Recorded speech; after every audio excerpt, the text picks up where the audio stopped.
Hi guys, it's Adrienne. April Fool's Day has become a notorious day for jokesters and tricksters to celebrate their ingenious wit. But little known fact is that national corporations will actually celebrate this day as well and enjoy a chance to pull the wool over people's eyes. Stay tuned as we bring you some of the world's most hilarious April Fool's Day jokes. In 1957, the BBC show Panorama announced that due to a very mild winter and the elimination of the dreaded spaghetti weevil, that Switzerland was having a banner spaghetti crop that year. They followed this announcement with pictures of Swiss peasants picking spaghetti strands from trees. This announcement had viewers so taken in that they called into the BBC asking how they themselves could grow their own spaghetti tree. The BBC came out with a very diplomatic response of place a sprig of spaghetti into a can of tomato sauce and hope for the best. In 1985, Sports Illustrated published an article about a new rookie pitcher for the Mets named Sid Finch, who apparently could throw a baseball at 168 miles per hour with pinpoint accuracy. Now keep in mind, this was 65 miles per hour higher than the last record. And to top that off, he had never played baseball before. Finch claimed that he had learned the art of the pitch in a Tibetan monastery under the poet saint Lama Milarepa. Sports Illustrated fans were so excited that they were flooding Sports Illustrated with questions on and wanting more info. It turned out that Sid Finch was actually just an imaginary figure of the article's writer, George Plimpton. In 1962, there was only one TV channel in Sweden, and it aired only in black and white.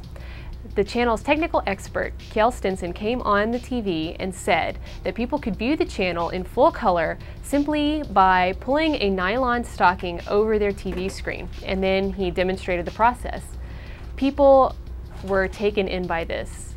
Come to find out that color TV did not appear in Sweden until 1970. In 1996, the Taco Bell Corporation announced that it had bought the Liberty Bell and was changing its name to the Taco Liberty Bell.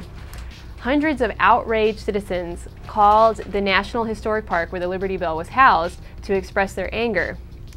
Taco Bell later released a statement saying that it was all a practical joke. However, the best statement of the day came from White House Press Secretary Mike McCurry, who, when asked about the sale, said that the Lincoln Memorial had also been sold and was now going to be named the Ford Lincoln Mercury Memorial. In 1992, National Public Radio's Talk of the Nation show announced that Richard Nixon would once again be running for president, and his new campaign slogan would be, "I didn't do anything wrong, and I won't do it again." This was also followed by Nixon giving his candidacy speech. Listeners were so outraged that they called the station, and it wasn't until the second half of the show that host John Hockenberry announced that the candidacy was a complete hoax and that Richard Nixon's voice was being impersonated by a comedian named Rich Little. A 1998 issue of a newsletter called New Mexicans for Science and Reason claimed that the Alabama legislature was changing the mathematical value of the constant pi from 3.14159 to the biblical value of 3.0.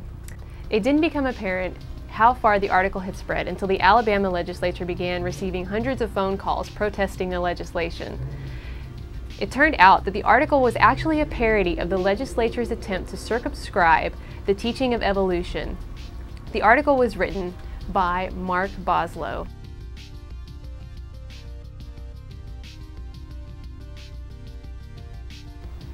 So do you know what a cackle fruit is? How exactly do you dance the hempen jig? What is the exact term for bucko? Join us in a future video where we teach you how to speak like a pirate and discuss pirate terminology. Thanks for watching my video. Please rate me 5 stars, leave me any comments you wish, and as always, subscribe. Bye.